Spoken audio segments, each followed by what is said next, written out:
Listo, ya está grabando. Bueno.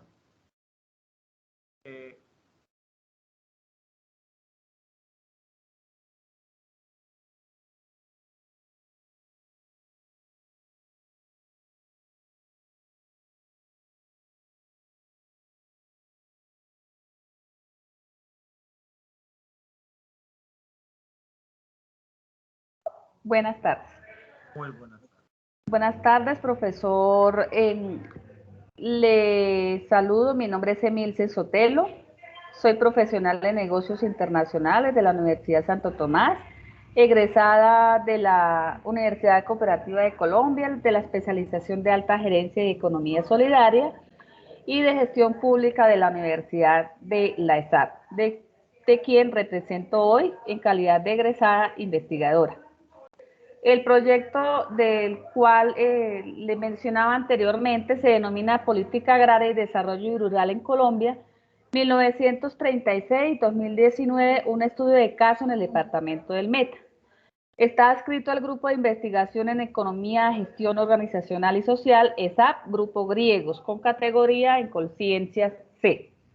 El objetivo principal de este proyecto de investigación buscas analizar desde las diferentes voces campesinas, institucionales, las bases teóricas, normativas, ideológicas, procedimentales, que hayan determinado la construcción e implementación de la política agraria en Colombia en el periodo de tiempo antes mencionado, 1936 a 2019.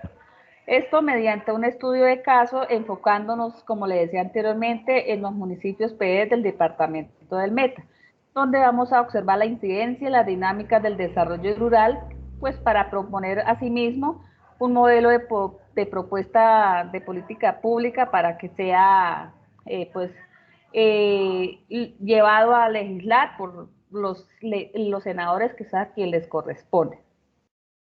Entonces, este video va a ser visto por la comunidad académica, asimismo como cada uno de los que estuvieron en el largo del ejercicio de la investigación apoyando los diferentes procesos.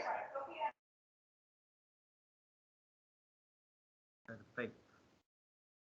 Bueno, el ideal de todo esto, les decía, mi nombre, Crispiniano Duarte, docente de la Escuela Superior de Administración Pública y de otras universidades de planta también medio tiempo de la Universidad Colegio Mayor de Cundinamarca, adscrito a la Facultad de Administración y Economía de dicha universidad. Pero mi trabajo fundamentalmente de investigación se ha realizado primero con la propia ESAP en los procesos académicos y en los procesos laborales, coordinando proyectos de investigación.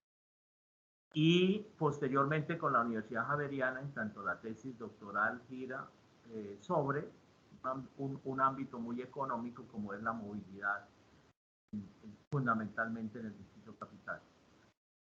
Pero a su vez he tenido la posibilidad de trabajar estas temáticas de política agraria a partir de un proyecto de investigación que adelantamos con el profesor Isauro Suárez durante 3 años, 2016, 2017, 2018 y 2019, fundamentalmente, haciendo desde una perspectiva un poco, digamos, conceptual, y es lo que se denominó en su momento el contenido discursivo de los acuerdos de paz. ¿Cuál era ese contenido? Indudablemente que discurriendo en ese contenido argumentativo y discursivo de los acuerdos, se llega a unos puntos de enclave, como diría, a unos puntos nodales de todo el ejercicio de la problemática de Colombia en general, en términos de todos los mecanismos que se ha tenido para su relacionamiento. Y estos puntos de enclave son fundamentalmente económicos, políticos y económicos, desde luego. Es obvio que la perspectiva que se ha manejado en los ámbitos de la política agraria en Colombia es eminentemente política y en lo controversial, en dos posiciones claramente definidas. En una posición, como diríamos, demoliberal, demoburguesa, como dirían los teóricos del liberalismo, una postura demoburguesa, y una postura crítico social, fundamentalmente dialéctica, esencialmente liderada desde la perspectiva marxista, no porque toda dialéctica sea marxista, sino porque pues, es la que más fuerza en términos de debate y en términos de desarrollo ha tenido. Pero esos son dos postulados fundamentales. Poner de acuerdo esos dos postulados ha sido el dilema. ¿Por qué? Porque tienen unas visiones muy altisonantes, por decirlo menos, que no encontradas, en el mejor de los casos, entre lo que significa el desarrollo capitalista, cómo se entiende esos factores de desarrollo capitalista, y por otro lado, cuáles son los efectos de ese desarrollo, cuáles son las críticas que se le hacen a ese desarrollo capitalista de parte de los postulados críticos sociales o llamados también dialécticos, que no necesariamente, como algunos argumentan, que sea una mera lucha de clases sociales y de unos que poseen el protagonismo y el desarrollo, la capacidad del desarrollo económico, la potencia del desarrollo económico frente a otros que únicamente lo único que pueden aportar es su fuerza de trabajo. Eso es un debate que diríamos en términos de universidad ya debería estar superado, ya debería establecerse cuáles son las condiciones reales de todo ese proceso. Pero ese sería como el marco abstracto de todo ese tipo de ejercicio de lo que fueron los acuerdos, indudablemente en esa referencia. Ya llegando al tema que a ustedes les compromete, que es la política agraria en Colombia, la política agraria y el desarrollo rural en Colombia, pues yo tengo una hipótesis frente a esto, y es la siguiente. Todos los procesos, inclusive los actuales, ya que ustedes hablan de un escalonamiento y de un desarrollo histórico de todo ese proceso, ha existido, o yo le agregaría mejor, en todos los procesos ha existido una confusión conceptual. Una confusión conceptual que solo se ve dinamizada por algo que Jean-François Lyotard denomina la paralogía. ¿Qué es la paralogía? ¿Cómo lo define o cómo se define? Que es un concepto griego. ¿Cómo inducir al error de manera bien intencionada? Eso ya tiene un efecto dialéctico impresionante. ¿Cómo así que yo puedo inducir a alguien a cometer errores o cometer errores de manera bien, así esté bien intencionada? Uno se supone que lo que falta, y uno lo escucha todavía en un concepto, que es la voluntad política. No, es que no hay voluntad política. No puede haber voluntad política. Puede haber voluntad económica y buenas voluntades. O sea, podamos, como dice ahora que ya llegamos a la época navideña, puede que estemos imbuidos de un espíritu celestial, de un espíritu que nos induce a pensar y hacer el bien y a todos los... Hace el bien sin mirar a quién. Puede que en toda la población haya todo ese tipo de problemas. Pero Lyotard lo deja muy claro. Es posible que alguien induzca, y cuando sea alguien no estamos hablando de cualquier alguien, sino quien tiene el poder para hacerlo, al error, a cometer yerros dentro de los procesos sociales y dentro de los procesos políticos y los procesos económicos de manera bien intencionada, Lyotard lo demuestra que sí, y eso lo denomina él, tomando una palabra griega del concepto griego, la paralogía, cómo inducir al error de manera bien intencionada. Yo creo que aquí han habido algo de esos elementos, la intencionalidad. ¿Por qué? Porque no basta con la intencionalidad. Se requiere establecer cuál es el proceso, cuál es el referente que nosotros manejamos en todas esas dinámicas. Entonces ahí, ¿qué pasa? Cuando ustedes hablan de política agraria y desarrollo rural. Primero, ¿qué es lo que se quiere? ¿Qué es lo que se pretende? Entonces, ¿qué es lo que se quiere y qué es el que se pretende?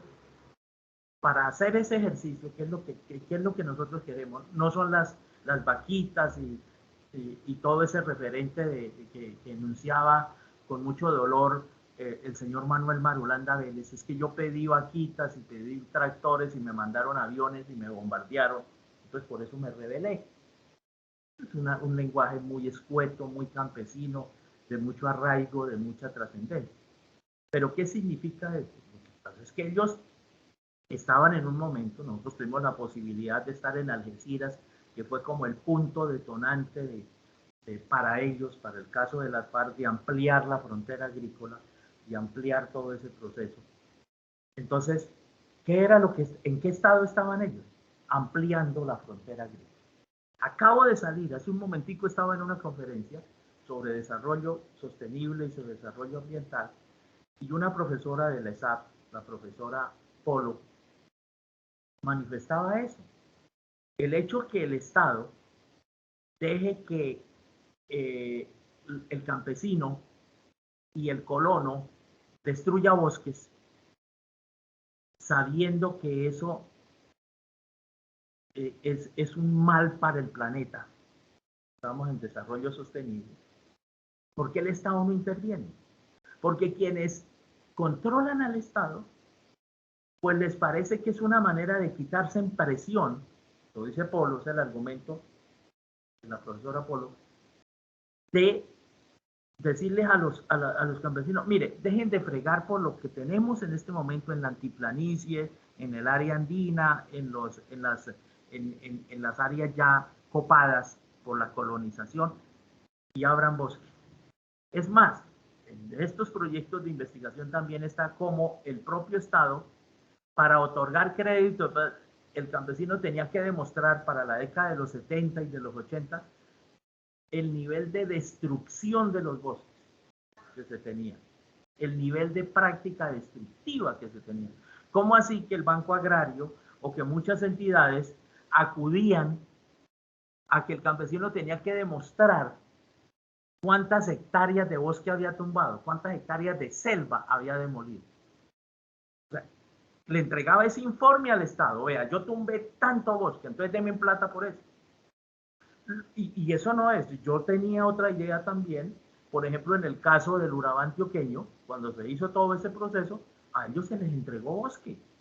Cuando se hizo esa colonización del Urabá antioqueño en la década de los 50, hechos por Gustavo Rojas Pinilla, que fue quien inició todo ese proceso. Entonces, ahí había un proceso en el cual el Estado fue, o desde el Estado, los sucesivos gobiernos han sido copartícipes de todo ese tipo de procesos.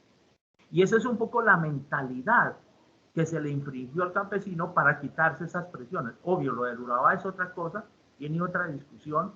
Posteriormente, años 70, se convirtió en otra dinámica muy interesante de analizar, y hay varios proyectos de investigación sobre este tipo de desarrollo. Pero, para sintetizar, la hipótesis se basa, la hipótesis que yo he venido planteando, lo he venido planteando en varios escenarios, es que evidentemente la política agraria en Colombia parte de una indefinición económica. Entonces ahí sí queda muy difícil desarrollar una política agraria si no tengo definido cuáles son los principios económicos que yo debo definir para poder establecer una política, una economía política fuerte, que es lo que se requiere en todo Estado. Entonces yo puedo desarrollar y existe toda una dinámica y unos propósitos y unos acuerdos y bueno, lo de la reforma agraria en Colombia ha sido un imposible social, diríamos. Ha sido un fracaso absoluto lo de las reformas agrarias, pero ya después, el no haber podido establecer las dinámicas de desarrollo agrario y de poder configurar el concepto de acceso a la tierra. Aparte de ello, la política agraria se establece en una indefinición de carácter económico. ¿Cuál es esa indefinición de carácter económico? Primero, hay una confusión en los propios acuerdos de Estado. cuando hicimos el análisis del discurso del posconflicto o del posacuerdo, yo creo que el conflicto sigue, del posacuerdo, cuando hicimos el análisis de estos factores, ¿qué se encontró? ¿Con qué nos topamos? Como diríamos aquí por los lados del antiplanismo. ¿Con qué nos hemos topado?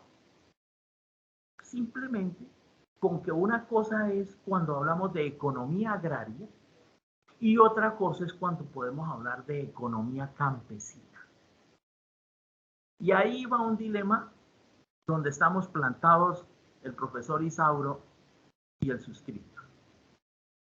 Estamos plantados ahí. Y partimos de un concepto de la prospectiva, que utiliza dichos para plantear, para proyectarse, como se habla en prospectiva. Y es que una cosa piensa el burro y otra el que lo está enjalmando.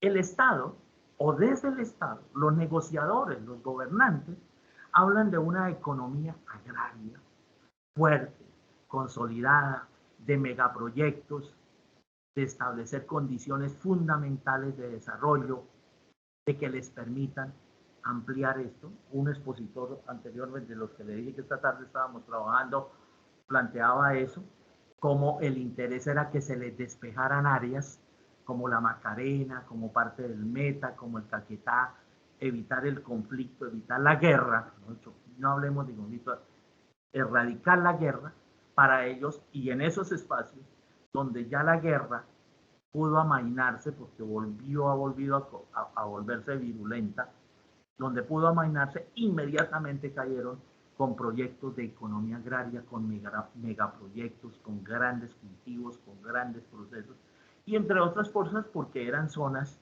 de baja densificación. La economía agraria no es otra cosa que la proletarización del campesino. Es crear proletarios agrarios, crear obreros agrarios, crear grandes proyectos donde metamos en cada escenario productivo, al igual que en el Urabá, con las bananeras, 10.000, 15.000, 20.000 obreros en una región y que vengan a incentivar esa economía para la exportación, en donde evidentemente hacemos parte de un engranaje mundial donde podemos producir cosas que podamos estar aptos para producir. Esa economía en Colombia, en los propios conceptos de producción, ha sido un fracaso rotundo en Colombia. Y no porque sea ahora y que lo estén planteando y que ahora, no, lo que están diciendo es como el arrepentido, ahora sí se puede. Eso, si nosotros hacemos unos análisis, los años 70 y los años 80 están plagados de esos proyectos. Valle del Cauca, Tolima y Huila, y parte ya Caldas, con esto, toda esa región del Magdalena, la costa atlántica, lo que es el Cesar, lo que es Sucre en parte, y lo que es Córdoba. Grandes factorías, podría decirse, de producción lechera, producción ganadera, producción de insumos, inclusive para la ganadería, como en el caso del Tolima, clúster productivo como se convirtió en su momento, lo alcancé a conocer, el caso del Espinal, o clúster de investigación como en el caso de Bugalagrande, como en el caso de toda esta región del Valle del Cauca, e inclusive parte del Cauca en este caso. Y la economía establecida, ya la que más cogió fuerza, lo del Urabá antioqueño y chocuano, parte del Urabá antioqueño y chocuano, que tantos conflictos políticos ha generado. Pero ya, por ejemplo, en el caso de la producción agraria a gran escala, en los valles del Magdalena Medio y ya parte del Alto Magdalena, si se quiere, si hablamos ya cerca a Neiva y cerca a todo esto, pues eso está absolutamente acabado. Eso no ha dado resultados, el Cesar tampoco ha dado resultados. ¿Qué es lo que ha dado resultados en Colombia? ¿Qué es lo que sí ha consolidado en Colombia? La economía campesina, la economía minifundista. ¿Qué pasa con la economía minifundista? Que no genera esos grandes excedentes de producción. Y si lo genera de una forma ampliada, como está ocurriendo como ha ocurrido con el café, fundamentalmente.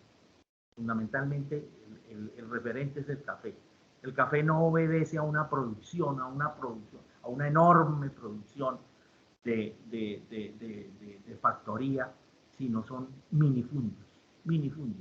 Y tiene una relación de redistribución de todos los productos. Y de ahí en adelante todo lo que sea.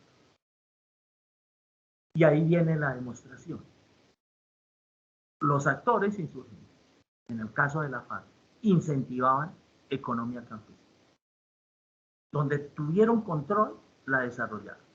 El caso, por ejemplo, de Algeciras, fundamentalmente, parte del Meta, algunas regiones donde tenían un control pleno, fueron zonas que eso les dio también la posibilidad de mantenerse casi que eternamente en la guerra, de convertir a Colombia en una guerra eterna. La pregunta que nosotros siempre nos hacemos con el profesor Isauro y con el grupo de investigación que nos hacíamos, oiga, pero si es que las guerras, si miramos las guerras en Oriente Medio, las guerras en Oriente, las guerras en el África, o inclusive en el propio Latinoamérica, con el caso de Nicaragua, con el caso de El Salvador, con el caso del propio Guatemala, destruyen la economía. Y resulta que en estas regiones, después hemos ido a zonas donde fuimos a zonas donde la FARC tenían control sobre los mismos, tenían una economía absolutamente estable en ese sentido. Pero no una economía agraria, una economía campesina, una economía centrada en la producción del minifundio, donde se multimodal, podría decirse, donde se producía todo. Muchas regiones decían en los años 80, cuando se arreció ese control, cuando se llevó a Casa Verde, cuando se llevó a todo eso, se practicó de parte de las fuerzas militares la misma estrategia que utilizaron los norteamericanos en Vietnam, y era encerrar a la gente para que no les entraran insumos. Aquí no pudieron hacer eso, porque ellos producen, al contrario, todavía hay unas frases ahí en Algeciras y en todas esas regiones, en la región del Caquetá, que dice Algeciras la despensa agrícola del Huila. ¿Y cómo así si estaba en guerra y estaba constantemente monitoreada y habían permanentes, digamos, encontronazos, y el Estado no tenía ninguna influencia sobre la región, y sin embargo la comida fluía y los recursos fluían totalmente? Porque es una economía absolutamente campesina. Es el primer ejemplo. El otro ejemplo es el que nos compromete. Cundinamarca, Boyacá, Santander, Antioquia, fundamentalmente, nos compromete con una economía campesina muy fuerte. Yo en este momento estoy en una región de una economía campesina absolutamente fortalecida, que logró reivindicar una región totalmente. Yo conocí esta región ya muy salida de los años 80, en unos escenarios absolutamente lamentables, en donde era una región fiquera, de producción de fique. Ustedes lo saben, que fue sustituida por la fibra sintética. Cuando eso ocurrió, esta región quedó caída de la mano de Dios, porque era lo único que producía, era lo único que hacía. ¿Qué hicieron? Ahí fue donde intervino toda la iglesia fundamental, que no el Estado. Ahí viene toda esa dinámica. Pero a mí, cuando ya me hablan hoy en día de la influencia de la iglesia, dije, ¿por qué no hablamos dónde ha trabajado la iglesia? Yo les muestro dónde ha trabajado la iglesia. En restitución agraria, en restitución campesina. También vemos el ejemplo donde es que la iglesia ha metido el hombro. Y les muestro lo que ha hecho la iglesia. No necesariamente adoctrinar y embrutecer, no, nada de eso.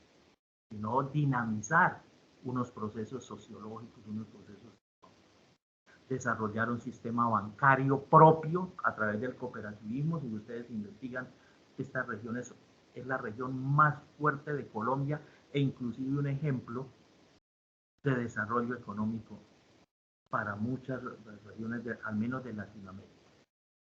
Y vienen los mexicanos, han venido mexicanos, pero los mexicanos buenos, no los que vienen ahora en el Cauca.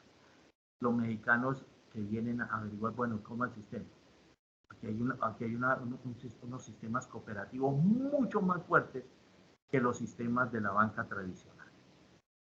Ya hay cooperativas que al interior de todo manejan mucho más recursos que los bancos tradicionales, en ese sentido. O sea, la gente tiene más... Todo eso lo ha hecho la iglesia, por lo menos la plata, todo eso. La iglesia ha tenido un direccionamiento y una auditoría sobre todo ese tipo de procesos. Son procesos absolutamente exitosos. Pero eso se basa en esa economía campesina. Es muy enriquecedor. Por lo menos hoy fui aquí al banco, a la cooperativa. Yo soy cliente ya de la cooperativa de ahorro y crédito en Bogotá. Y uno ya ver madres con sus niños haciendo cola, firmando, retirando plata, manejando recursos. Queda uno sorprendido. La dinámica ya, se mueven en una dinámica. Y entonces la señora preguntando, ¿y qué? ¿Y entonces qué aportes puedo hacer? Una señora con un niño en brazos que podíamos denominar en cualquier lugar una mujer humilde, pero ya tiene una dinámica económica muy fuerte. ¿Qué es eso? Economía campesina. Y entonces a eso era que se requería. Entonces, ¿qué pasa con esos procesos? Para finalizar entonces, la dinámica que tiene que ver, para corroborar lo que yo digo, una cosa piensa el burro y otro que lo está enjalmando. Los insurgentes, las fuerzas insurgentes dijeron, bueno, sí, vamos a desarrollar un proceso de planeación económica donde se fortalezca, donde se apoye, porque si la economía campesina no se ha podido, lo digo por otros, inclusive familias que están trabajando más hacia Bogotá, donde tienen unas trochas insalvables, lo digo porque acabo de dictar unos cursos con el Catatumbo, y entonces tuve la posibilidad de hablar con los estudiantes de administración pública, líderes sociales ya pelados y andan entusiasmados haciendo administración pública, a ver si logran zafar ese nudo, ese entrabamiento. Dicen, pero es que nosotros podemos producir, profesor. Aquí se puede producir, eso aquí las cosas brotan. La agricultura en el Catatumbo brota mejor que el petróleo. De hecho, el petróleo, no queremos petróleo. Y ahí viene el dilema, ahí viene el choque, ¿cierto? Y nosotros no queremos petróleo, nosotros queremos es vías. Que vamos a sacar petróleo para darles vías. Falso, ya no lo creemos porque es que ustedes vienen sacando petróleo desde muchos años de la década del 50 y en más de 70 años no pudieron pavimentar la vía. No alcanzó el petróleo que sacaron para pavimentarnos la vía entre Cúcuta y Tibú. No alcanzó el petróleo. No tenemos una vía pavimentada. Son como 70, 80 kilómetros y se gastan como 6 horas. ¿Cierto? Cuando se podían hacer en 2 horas, si estuviera pavimentada. Entonces, ¿qué vamos a hacer? Exploración petrolera. Ahora ya están con el cuento que exploración minera de otro tipo, carbón y tal cosa. Por lo del carbón no se preocupe porque eso ya es un fracaso. Pero lo del petróleo sí siguen dándole y le van a dar con todo. Le van a dar con fracking y le van a dar con todo. Ahí en ese caso. Eso no lo queremos. Entonces, si estos líderes campesinos se oponen a eso, entonces resultan confrontando a quienes dirigen al Estado. Porque ellos lo que quieren es, hombre, no, facilítenos las cosas y nosotros aquí les producimos hasta pedazos de enjalma, como dicen en Santander. Porque aquí se da de todo. Aquí se da de todo en todos esos escenarios. Pero ahí viene el conflicto. Entonces ellos quieren, dicen, vamos a pacificar una región para desarrollar proyectos mineros, para desarrollar proyectos petroleros, dicen ellos, vamos, bueno, pacificamos y nos movemos en unas dinámicas siempre y cuando ustedes nos faciliten los medios de darnos acceso, de permitirnos unas vías acorde a todo este proceso. Aquí mismo al frente, a 13 kilómetros, a 12 kilómetros de vía, ustedes vieran estas vías. Una cosa desastrosa. Diciendo, pero ¿qué pasa ahí? Gestión, problemas de gestión, en todo ese sentido. Entonces, evidentemente, lo que se tiene que desarrollar es fundamentalmente una economía en donde el campesino pueda rearticularse. Un concepto económico básico, como dice César Hidalgo. La economía, ellos han estado trabajando muy fuerte, y la Facultad de Investigaciones y la Facultad de Economía de la Universidad Nacional, ahora con la pandemia eso está paralizado, todo ese proyecto de investigaciones, pero ellos lo que llaman ellas una economía social que configure todo este tipo de dinámicas. No sé qué otras cosas para no ampliarme y no divagar tanto. No, profesor, pues de hecho esa es la idea de estas entrevistas, conocer las diferentes posturas, y la postura académica es muy importante en este ejercicio. Y yo le estaba poniendo mucha atención. Sin embargo, de pronto me gustaría, aunque quedó muy claro el tema y la recomendación que nuestro campo se ha movido con una economía campesina, para aquellos que nos van a ver, porque nos van a ver de diferentes, de hecho inclusive nos van a ver campesinos, ¿cierto? Nos van a ver diferentes campesinos de los diferentes territorios de PEDET, y pues es una información que va a estar abierta al público, y a otros académicos, por supuesto, y a diferentes instituciones del Estado. Para aquellos que no conocen, ¿cuál es la diferencia, la diferencia entre economía agraria y economía campesina, entendiendo que nos ha hablado ampliamente de economía campesina? Y economía agraria, ¿cuál es esa diferencia? Para que quienes no conocen y no tengan claro lo puedan digerir. El actor, el papel que juega el actor. Digamos, yo la economía agraria la desarrollo, inclusive voy y recojo una horda de obreros de la periferia de las ciudades, ya sin ningún criterio, inclusive sobre protección ambiental, sobre lazo social, como el mismo Lyotard lo plantea, la concepción de la concesión solidaria, la concesión que eso solo se marca en procesos de territorio y territorialización, que se establecen condiciones fundamentales de lazos sociales, de cultura, de dinámicas específicas. Y yo, para desarrollar un proyecto agrícola, un megaproyecto agrícola, yo voy y recojo en la periferia de las ciudades todos estos brazos caídos y me los llevo y los introduzco en el campo, los monto en tractores, los monto en maquinaria, sin ningún vínculo con el territorio. O sea, son personas que se van a laborar al campo, pero con un criterio absolutamente gremial, si se quiere, yo diría proletario. Son proletarios del campo. La economía agraria se basa con la persona que está arraigada, es un arraigo al territorio. Es una configuración de la persona que siente, que huele a musgo, que como decimos en todas estas regiones, se sacude y se le cae a la hojarasca, ¿cierto? Se le cae que huele a tierra, que huele a boñiga, esa persona. Y de eso hay cientos y miles de personas que están esperando esas oportunidades. ¿Por qué tenemos que seguir expulsándolos a la periferia? ¿Por qué? Que han sido expulsados, si fue una dinámica. Primero, bajo la presión económica.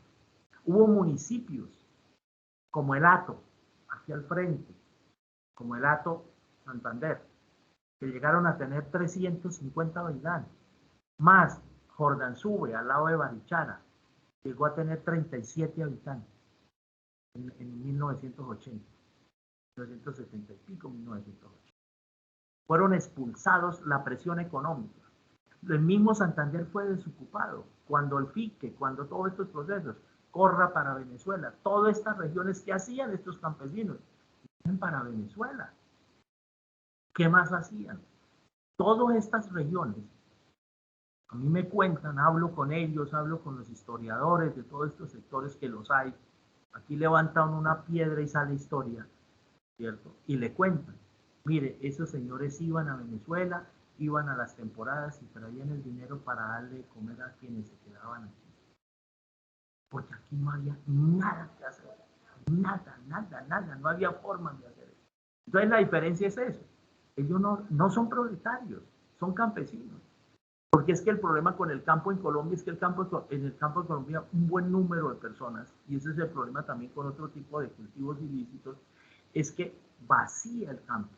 Entonces quedan ya no campesinos, sino habitantes del campo. Entonces lo que se está pidiendo es que se fortalezca ese arraigo, que la persona sienta que tiene lo que pasa con el canadiense. Tengo familia en el Canadá, como en el canadiense, que entienda que existe un Estado para apoyarlo en todo lo que hace, que si él siembra una mata tiene un respaldo, lo están respaldando. Entonces no tiene esa incertidumbre, esa angustia. Dios mío, como decía una exgobernadora, Dios mío, que se me salve la cosecha, y que si algo se va a perder, que se pierda la del vecino, no la mía, porque es la incertidumbre, ¿cierto? Que no se nos pierda a ambos, que se le pierda la del vecino. Esa gobernadora que era Leonor Serrano de Camargo, que era la que pronunciaba esas frases por allá en los años 90, eso era envidia. No es envidia, es angustia.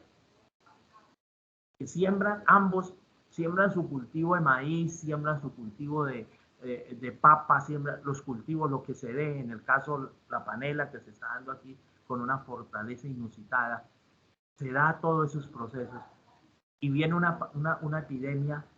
No, pues que se le dañe la del vecino, pero que se salve la mía, por favor. Pero es propio la angustia, porque no hay quien los respalde.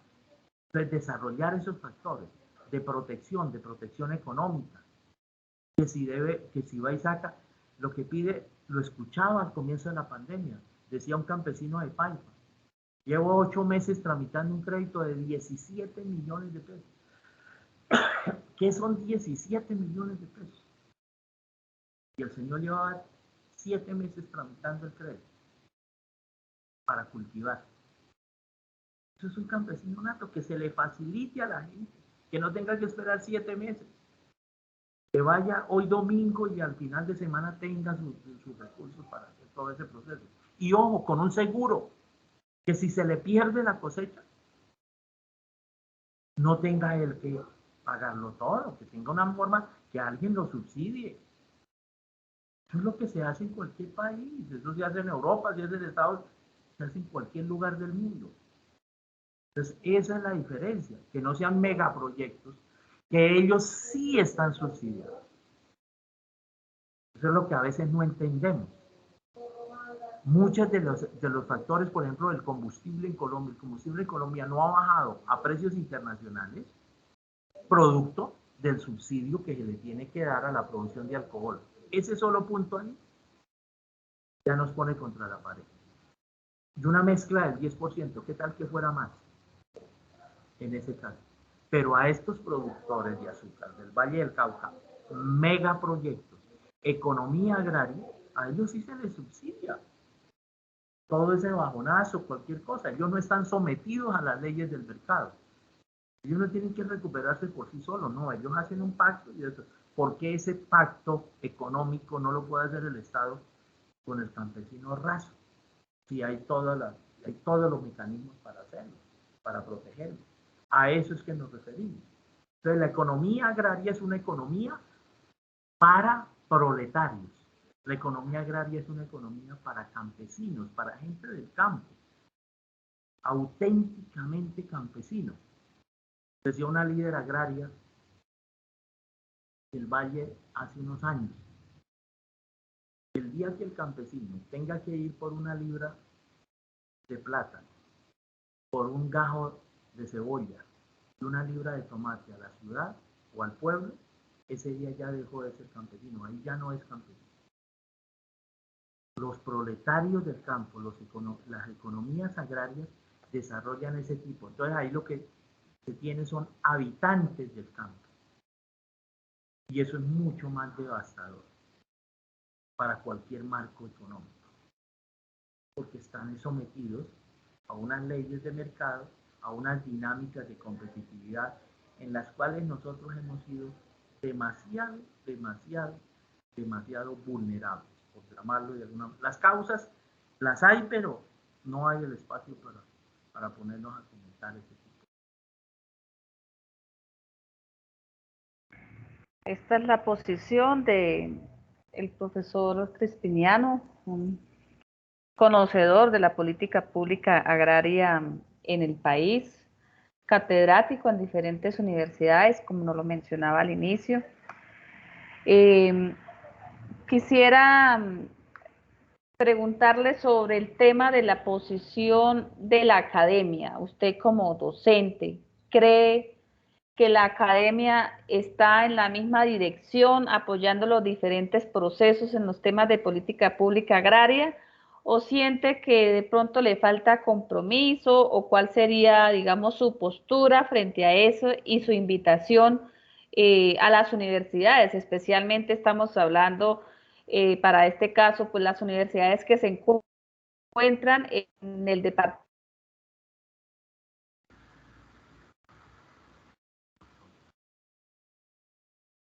Hubo corte. ¿Me alcanzó a escuchar todo, profe? No, hubo un corte, hubo un ligero corte. Ah, bueno, entonces voy a repetir. Frente al tema académico, refiriéndome académico a las universidades, en este caso las que se encuentran en el departamento del Meta, ¿considera usted como docente desde su postura que la universidad está acompañando los diferentes procesos de implementación de política agraria en el país o siente que la academia va en una dirección, el Estado, las diferentes entidades territoriales y los gremiales y los campesinos van por otro lado? La ¿Y respuesta, cuál sí. sería su recomendación? Sí, la respuesta es ¿Aló? muy... Sí, ¿me escucha? ¿Me está escuchando? Perfectamente, sí, Bueno, señor, perfecto. la respuesta es muy sencilla, muy sencilla. Esto parte de la misma dinámica del proceso institucional, de lo que significa la educación en Colombia. Yo creo que hace tiempo, hace décadas, perdimos ya el paso. Primero se consolidó una universidad para que fuera formativa, se desarrollaron los procesos cognitivos específicos, una universidad investigativa que indagara, o sea, ¿qué significa indagar? ¿Qué significa la investigación? En términos de Hugo Semmelman, un investigador ya fallecido en el 2013, Hugo Semmelman, investigador chileno, pero hecho en la Academia Mexicana. Significa contextualizar. Investigar es contextualizar tiempo y lugar de los hechos, de los fenómenos. Punto, no más. Eso es sencillito. ¿Cierto? Entonces, una universidad formativa, una universidad investigativa y una universidad participativa, que es lo que denominan proyección social o proyección institucional. Ni lo uno, ni lo otro, ni lo otro. Se centró y nos hemos entusiasmado de manera muy también emotiva, tratando de particularizar, de modelizar, como dicen los franceses, con la parte cognitiva.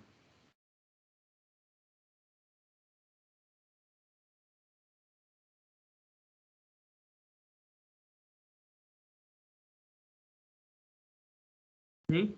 Volví, gracias. Es que no tenía luz, se me estaba yendo la luz. Gracias. Con la parte cognitiva. ¿Sí? Nos hemos movido con mucho entusiasmo en lo cognitivo. ¿Sí? Pero ¿a qué se refiere lo cognitivo? A la modelización, como dicen los franceses. A generar, ni siquiera a generar modelos, sino a articular modelos, a que nuestro comportamiento se asimile a una modelización de unos sistemas complejos, de unos sistemas complejos. Entonces ahí se basa la academia. Entonces establecemos la condición. Todo ese proceso de competencias es un proceso de montar al estudiante a que asimile una serie de cosas que muchas veces no le dicen nada de su entorno. Entonces ahí comenzamos a un discurrir. La investigación no existe, la investigación es un referente inexistente en Colombia porque la investigación mínimamente, de manera mínima, debería tener la misma carga de docentes y de investigadores que tiene la carga formativa, la misma carga, exactamente la misma carga, porque son aspectos misionales de la educación. Entonces, que si existen 1.500, 1.600 profesores en la ESAF, tienen que haber 1.600 investigadores, por favor. Esa es la dinámica de la academia canadiense. Todo profesor tiene que investigar. Si no tiene proyecto de investigación, no puede enseñar. ¿Qué va a enseñar? Si no tiene proyecto de investigación. Entonces, ¿cómo investiga? ¿Cómo enseña? ¿Qué enseña? Leer, no, eso ya lo veo, eso ya consúltelo a Google.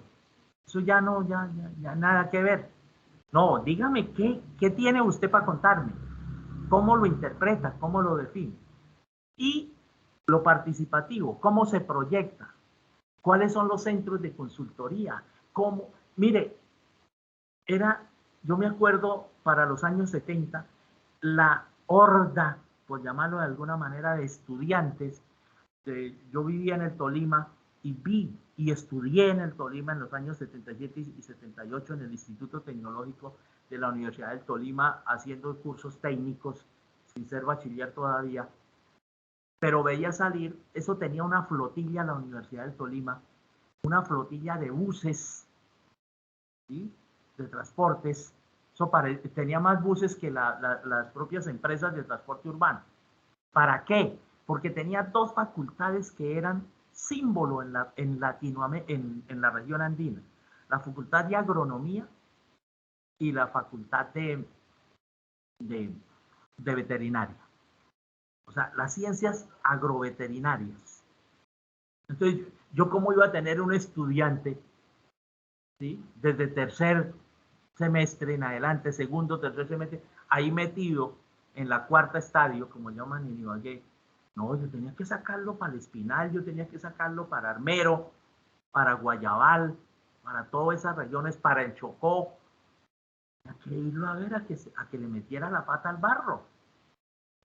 Se proyectaba. El Tolima, la Universidad del Tolima tenía estudiantes del Perú, del Ecuador, de Venezuela, de Panamá. Era símbolo, esa facultad era símbolo en el área andina. Se proyectaba socialmente. El campesino sabía qué era esa universidad. Eso desapareció. Entonces tenemos agrónomos de discotecas. Van mucho más a la discoteca saben más de discotecas que de ordeñar una vaca, en ese sentido. Y eso póngalo también en el plano de la administración pública. Yo he enseñado planeación y planificación en la ESAP Central, y les digo, vamos a ver unos proyectos fracasados por falta de planeación y planificación, pero vamos a meternos. Y me dice, sí, salga a las 6 de la mañana y regrese a las 5 de la tarde. Yo no, pero es que ese proyecto está a 6 horas de aquí. Entonces, ¿cómo hago? Yo necesito 3 días mínimo para que la gente se unte de barro, que sepa qué es eso, qué significan esas dinámicas. Entonces, la universidad no tiene. ¿En qué convirtió la parte formativa? La empresa privada en un negocio. O sea, imparte como los idiomas, ya lo formatea, dinamiza, establece una condición fundamental, da un programa, apréndalo, póngalo, recítelo y listo. No diga más. No necesitamos más nada. La investigación, pues no existe. ¿Qué puede hacer un muchacho? Entonces da grima. Eso es una cosa de locos, de locos. Pues no hay un compromiso institucional hacia eso.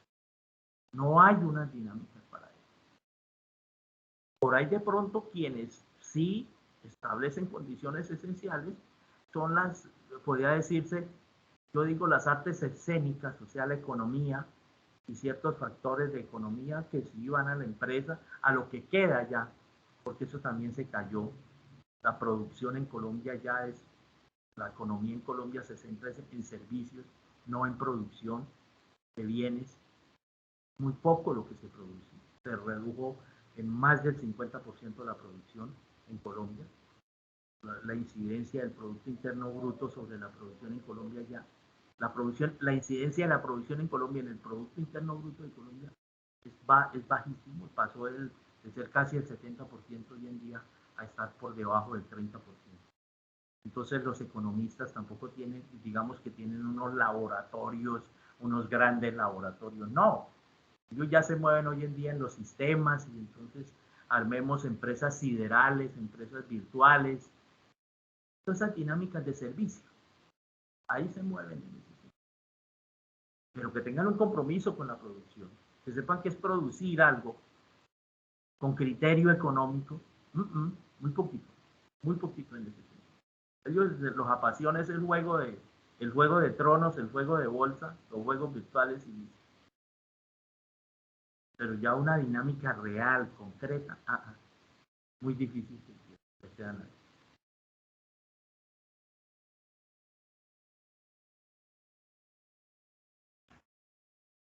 Para ir concluyendo, una última pregunta y después un concepto personal. ¿Cuál sería su mensaje como académico, como docente, al campesino, al que está ya en el campo tratando de producir, a ese que está ya en el más afectado del fracaso, como lo mencionaba al inicio, de la política agraria en Colombia? ¿Cuál es su mensaje de su postura para ese campesino?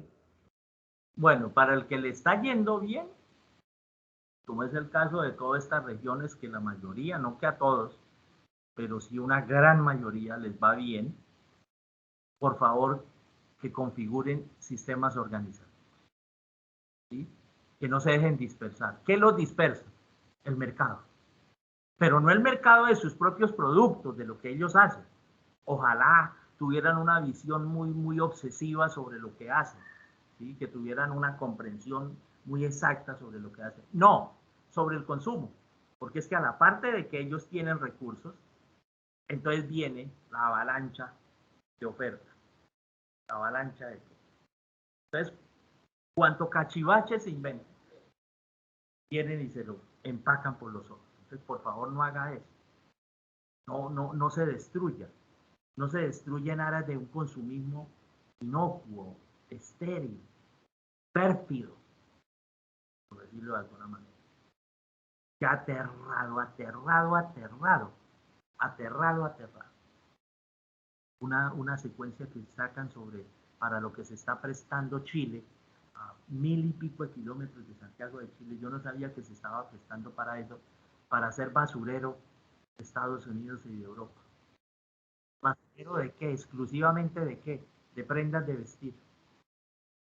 De prendas de vestir que ya no se usan, excedentes de todo lo que les queda a los norteamericanos y parte de Europa, y les toca traer en barcos y traer toda esa basura porque ya no la pueden tratar, porque son prendas.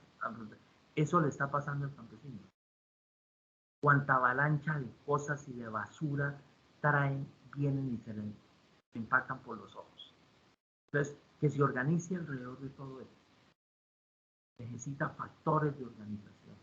Aquí donde estoy sentado, la ilusión mía es poder algún día muy cercano poder crear indudablemente un centro de pedagogía, de hablar con ellos, de meternos a establecer esas condiciones de diálogo, de entenderlo, porque son seres que no tienen un nivel de comprensión, no se les entiende cuál es su verdadero significado, qué es lo que significa.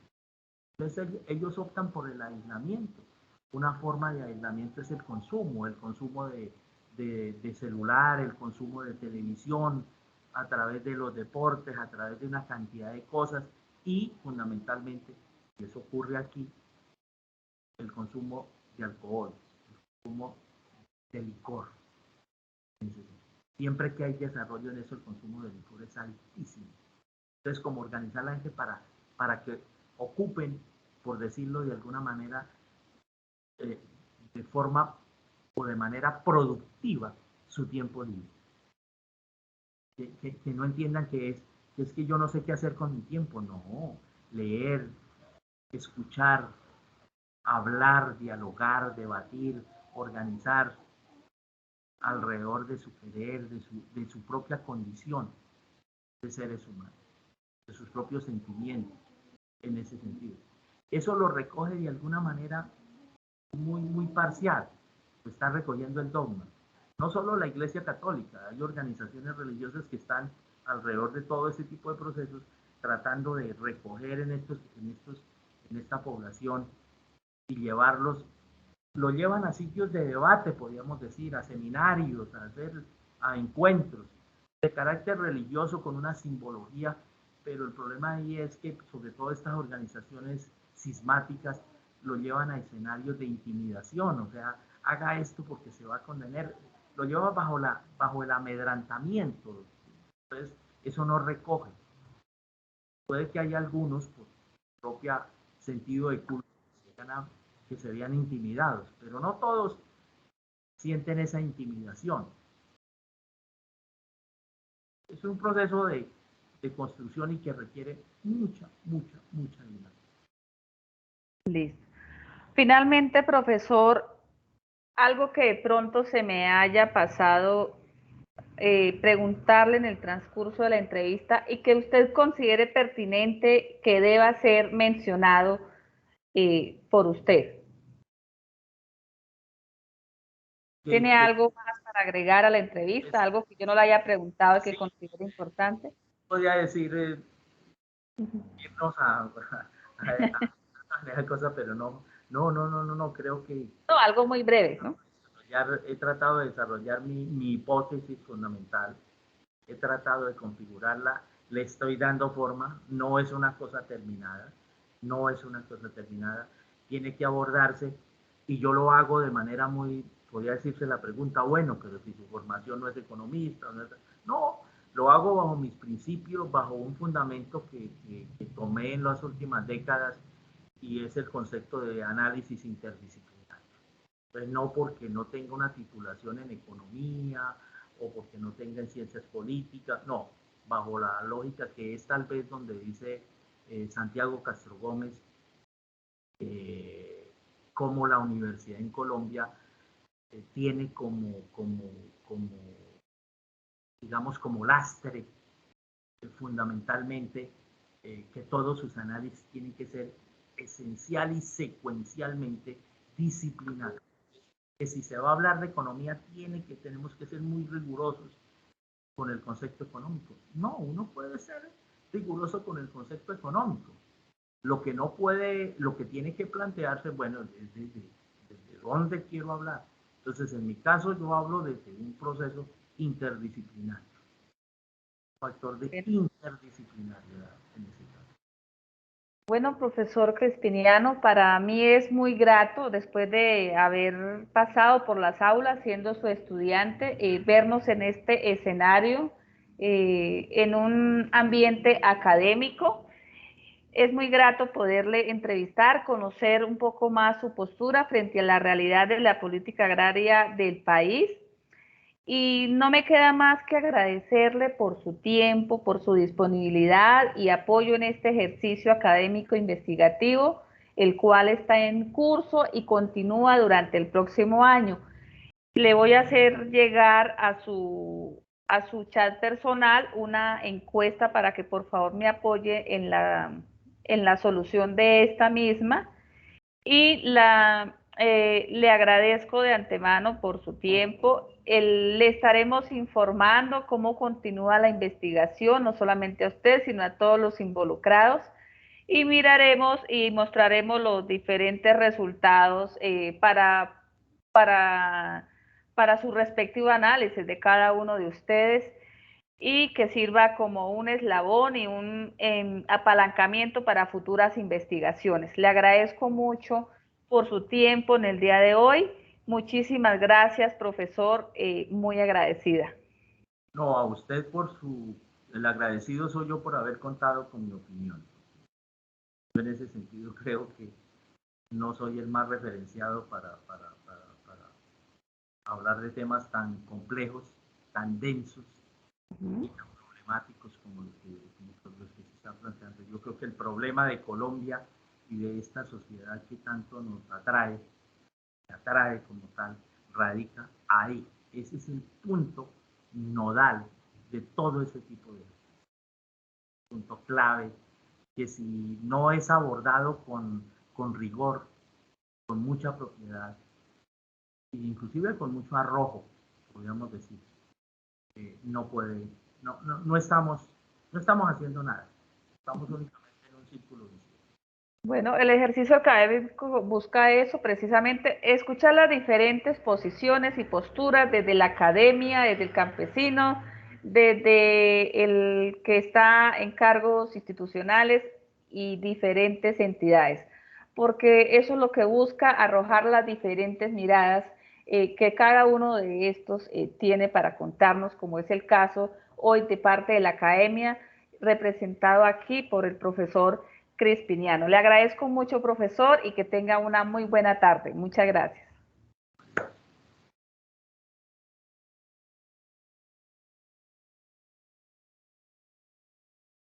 Listo, estoy